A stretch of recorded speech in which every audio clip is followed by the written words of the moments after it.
Betsy and Thomas here for the American Intelligence Media. Today, Thomas would like to give all you guys an overview on what's really going on in the Uranium One scandal. I don't even know where to start to ask you questions, Thomas, but it looks like you're ready to go. Oh, Betsy, I'm a bit fired up about this one because it shows how deep the deep state is, and it goes back to Daddy Bush. When we talk about Uranium One, we're talking about a company that was called Eurasia. And Eurasia was formed to handle the uranium, the third largest uranium deposits in Kazakhstan, which of course Russia used for their missiles.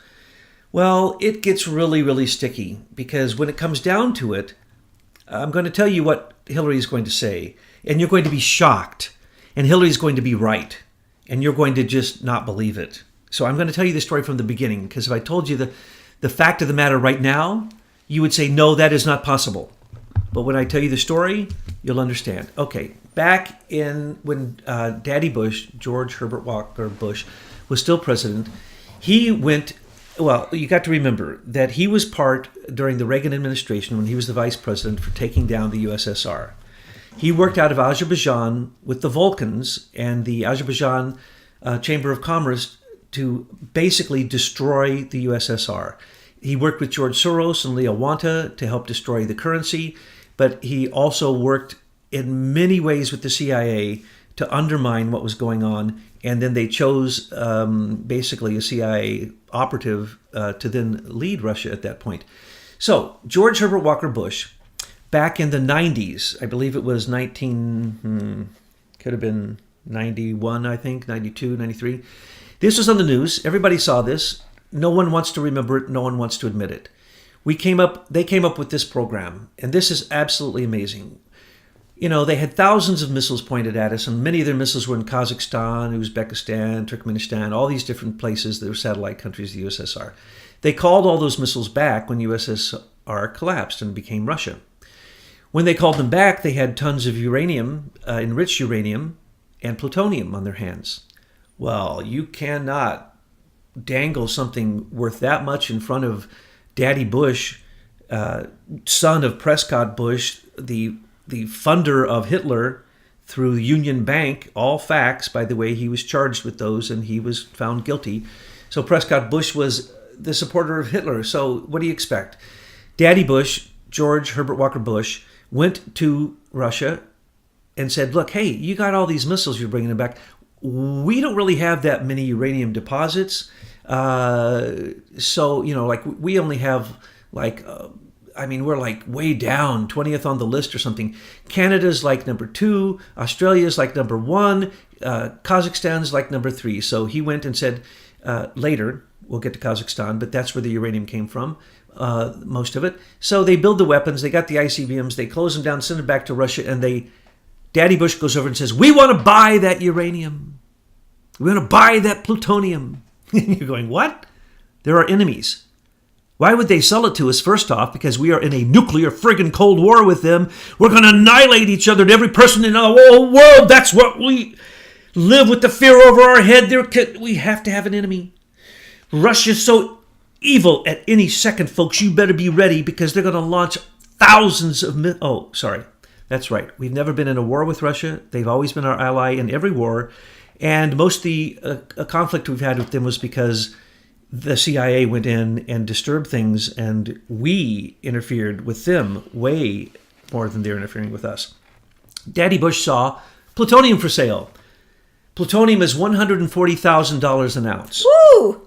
Correct. After Daddy Bush got out of being the president, he joined the Carlyle Group and became a billionaire in 1 year because the 400 subsidiaries of Carlyle were involved in weapons and defense. But the second thing he did is he joined some of the biggest criminals in the face of the earth in a group called Barrick Gold. Barrick Gold is ran by Frank Giustra, Giustra.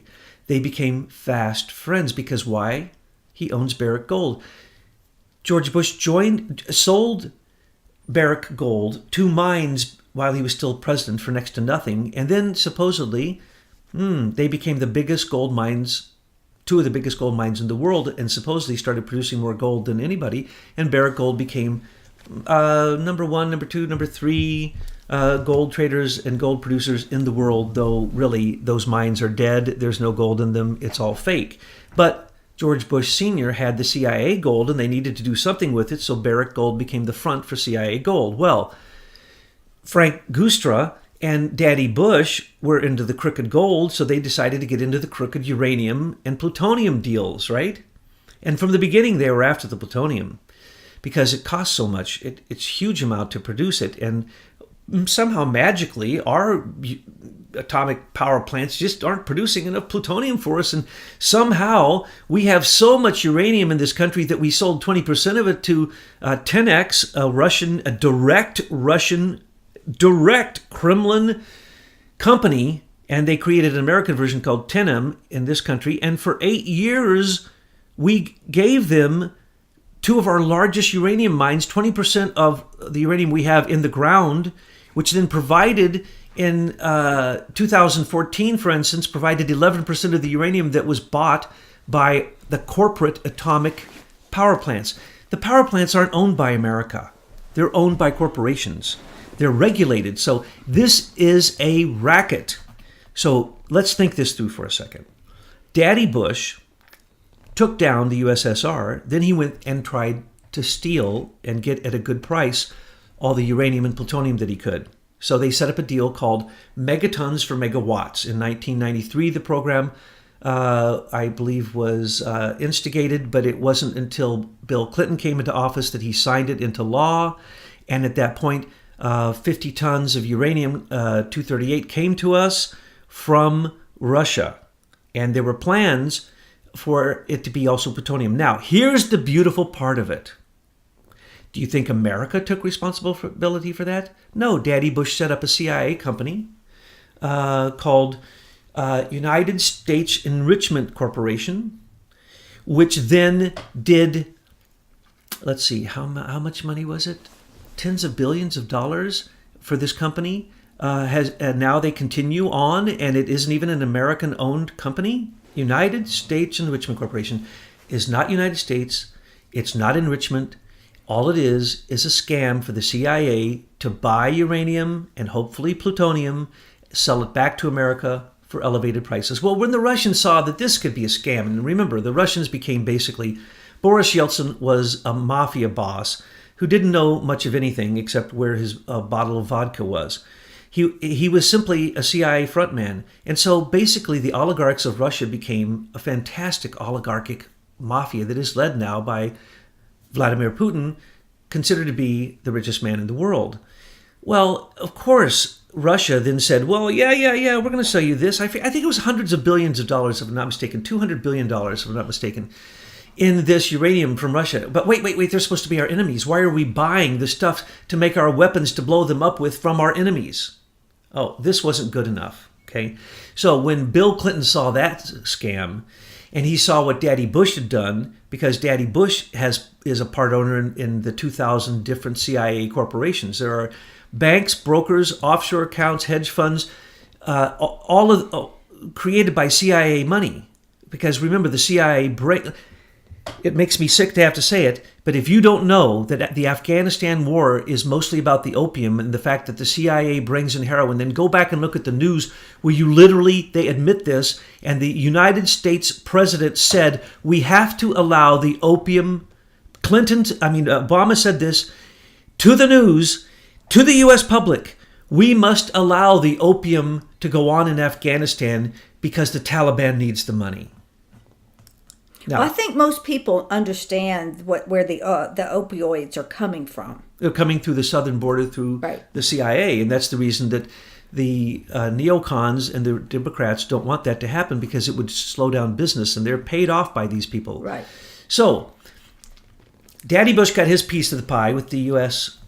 Enrichment Corporation, which still is in operation today and continued on long after it was supposed to come into existence to do what? To buy and broker and have a mafia for uranium.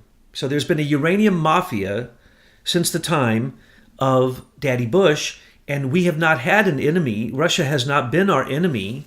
They should have, if they would have should have attacked us when we took the USSR down. They should have attacked us when Larry Summers went in and wrote the voucher plan that basically almost broke the bank of Russia. These are economic attacks. We've attacked Russia and its satellite countries so many times it's ludicrous. I am not a fan of Russia because I'm not a fan of any mafia. And mafia kill people. If you don't think so, one day the biggest mafia oligarch in Russia, another mafia oligarch in another country mentioned his name out loud. It got in the press. When he got back to Russia, he was shot down on the street before he could even get to his home. There are oligarchs in Russia that are so powerful that if I even told you about them, I would fear for my own life. So why would American political leaders, Bill and Hillary, be involved in this nasty stuff? Because Bill signed into law megatons for megawatts, and he got to see the flow of billions and billions and billions of dollars. So he and Frank Gustra in 2005 said, hey, we're going to get our piece of the pie. So already we had through the, there was a lobby, the Podesta group was lobbying for Russians to come into this country to create a branch of 10X. 10X is connected to Rosatom, which is basically then all eventually, after 2013, became Uranium One. They used Frank Gustra in Canada as a front man to make it look like they were going to buy the uranium for Canada. Canada has more uranium than they know what to do with. There would never, ever be a need for Canada, ever, not ever, to get uranium from us. Complete fraud. So the CFIUS, the Committee for International Foreign whatever, whenever there's a foreign deal done, they must approve it. They approved of this knowing that this uranium was going to go to Russia. And so you say, well, wait a second. That's insane. They're our enemy. That's treasonous. No, it's not treasonous, folks. Daddy Bush started this in the 90s, and it's been continuing. It never stopped. So when Bill Clinton decided to get his piece of the pie, it had been going for 20 years, and it was completed in 2013, where 50 tons had come here. Well, in 2013, they knew it was going to be over, so Bill had to get his piece of the pie. So Bill, Frank Gustra, they went to Russia, and they went to Kazakhstan, and they said, hey, let's do this deal. And so we're going to do it through a Canadian company, but we're going to do it just like Daddy Bush did it. We're not going to let it be transparent. We're going to set up, believe it or not, the Clinton Initiative for Sustained Growth.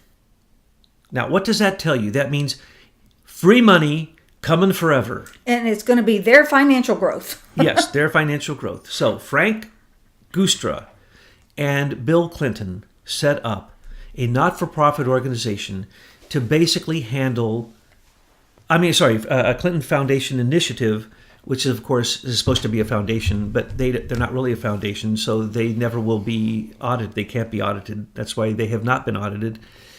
And their corporation, some of these initiatives were actually founded before the Clinton Library, so that this illegal activity started when Hillary Clinton was a crooked patent attorney in Little Rock, and she and Bill set up their foundation before he was even the governor. Anyway, they used this new foundation for sustainable growth as a way to broker this stuff coming in and out of the country, to broker Kazakhstan and even more Russian plutonium. Remember, folks, they're after the $140,000 an ounce plutonium that's just sitting there. Russia has it sitting there. It's just sitting there, okay? Bush couldn't take it. Clinton couldn't take it. They are criminals. They are rogue CIA. They are corporate imperialists. And so when they see a deal like this, it's all just like Hillary, pay to play, just like John McCain on the Defense Committee, and yet he's got all of his stock. His greatest investment is in Raytheon. Every time he promotes war, he gets rich.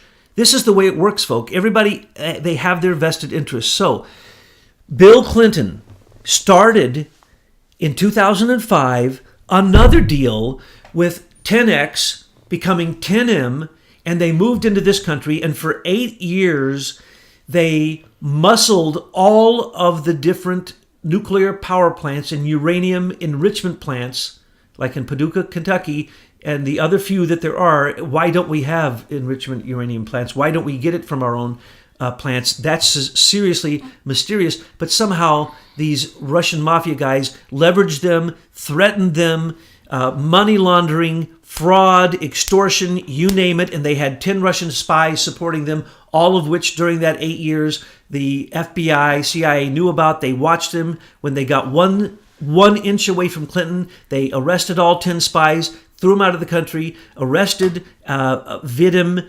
Mikarin, and charged him with money laundering and these other things, and arrested the man who was the person who owned the trucking company, who took the uranium from Wyoming, took it to Canada, got it enriched, bring it back, and then sold it. How much do you think came up missing? Well, that was what the money laundering was all about.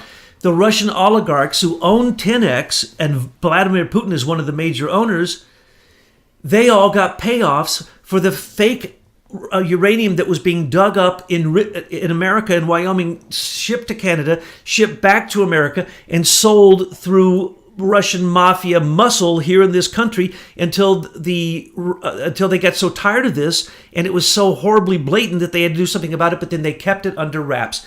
And it was only because Vidam Mikarin's 48-month sentence was leaked to one alternative news agency that we know anything about this. But folks, this is what Hillary's going to say. Well, before you go there, boy, is this the case for decentralization. This is why we should not have that much power residing in one location, Washington, D.C., with all these corrupt criminals, because this is what the country has become. And that's just Betsy speaking her piece. But, why all this uranium, why don't they switch over to thorium and forget this uranium stuff? There's plenty of thorium out there. Well, that's what a very brilliant person said to me yesterday. This must mean that uranium-238, 235, plutonium are energy of the past. They must have their replacements ready. But here's what is going to happen. Hillary is going to say, as she already has, the Committee for Foreign Investment in the United States, I didn't even go to that committee. I wasn't even there. There's 9 of us on the committee, and the deal is no one has ever dissented in the history of the committee. None of the 9 of us, even if I would have dissented and said, I don't want this uranium to go, it doesn't matter. We make a recommendation to Obama. So here's the deal, folks. Uranium One isn't a Hillary Clinton scandal. It is an Obama scandal. Obama approved the sale of the uranium, and the uranium also had to have approvals to leave this country and approvals to come back and approvals to be sold in this country, all of which the Obama administration literally, Barry Soetoro, Barack Hussein Obama himself approved these things. And of course, at the same time, Eric Holder and later Loretta Lynch knew that an 8-year-long investigation was going on, which was basically money laundering and espionage, now that we know really what was happening. And they hid it, and they never told the committee that should have been told about this. The multiple committees, 3 committees had to approve this sale. So Hillary's going to say, I have nothing to do with it. It had to go through 3 committees. Go sit on it. And if she gets really pressed, she's going to go, look, George Bush Sr. started this with the megatons to megawatts. So go jump in a lake. She's ignoring the payoffs, the $145 million. That's what she's trying to hide. She's also trying to hide, and they're trying to tiptoe around the fact that Barack Obama is the guilty party here. He allowed this to happen, though he knew that Russia had come in and muscled their way into our nuclear industry and literally was money laundering to oligarchs and stealing from us. Now, you will read articles, folks, that are going to try to dissuade you from the truth. And they're going to try to tell you the following. They're going to try to tell you those 2 mines in Wyoming were sold to them because they were dead mines and there ain't nothing in them. And that they never dug nothing up. And to this point, they ain't never dug nothing up. And anyway, even if they dug it up, they can't take it across into Canada. So the article says, we know for a fact no uranium ever left America and went to Canada. Well, wrong. We know the dates that those committees allowed this to happen. Wrong. That is totally wrong. And then they're going to say Hillary wasn't even on the committees. Wrong. She was there. She was the big proponent of it. A big proponent of it, because why? At the same time, she went to Russia and gave them the big red button. That was the restart button. And what did she do at that time? She made, I think it was Google, Apple, and Microsoft give $1 billion to Putin for his tech city in right outside of Moscow in a city called Sklokovo, and it's now called the Tech City. So Hillary went and gave $1 billion to the Russians. A few days later, or about 2 weeks later, Bill gave a talk to these uranium people and got $500,000. But before that, he got, as we now all know, he got permission to go to Russia and to talk to Putin and talk to all these uranium people. He's not... Why was he doing that? For the Clinton Initiative for Sustainable Growth, so he could pad his own pockets by being the middleman to basically broker uranium and plutonium in our country.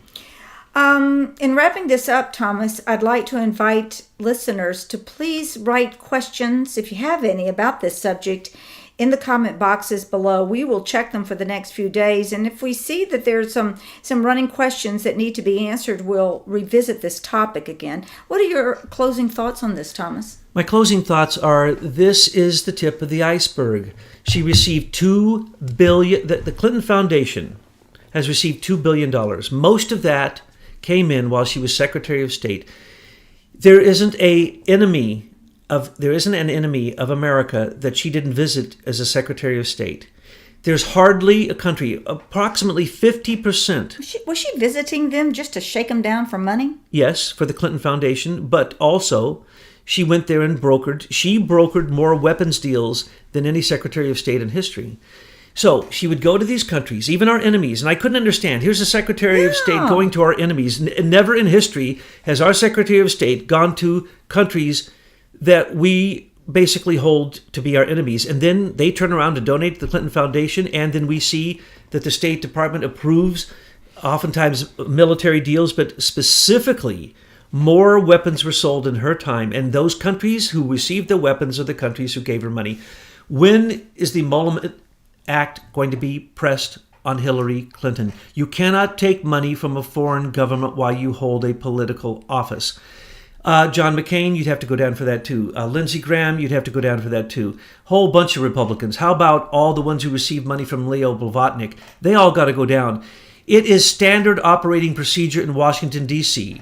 to have foundations like the McCain Foundation, where McCain says he doesn't know anything about where those millions of dollars come from. He has nothing to do with it. But then the other day, he took money from the foundation and spent it on what he wanted.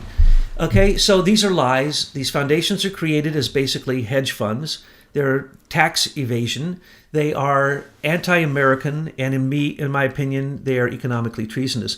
And so we can't really say that Hillary Clinton is a treasonous person because she approved the Uranium One deal. Wrong. You'd have to say George Herbert Walker Bush, Bill Clinton, and Obama are all treasonous. That doesn't mean we won't get Hillary on something, but not just for this, you're saying. Well, it's the emolument clause Yes. of the pay for play, Okay. which has been proven so many times, it's ludicrous. She has never once contested a single amount that was mentioned in Clinton cash, okay?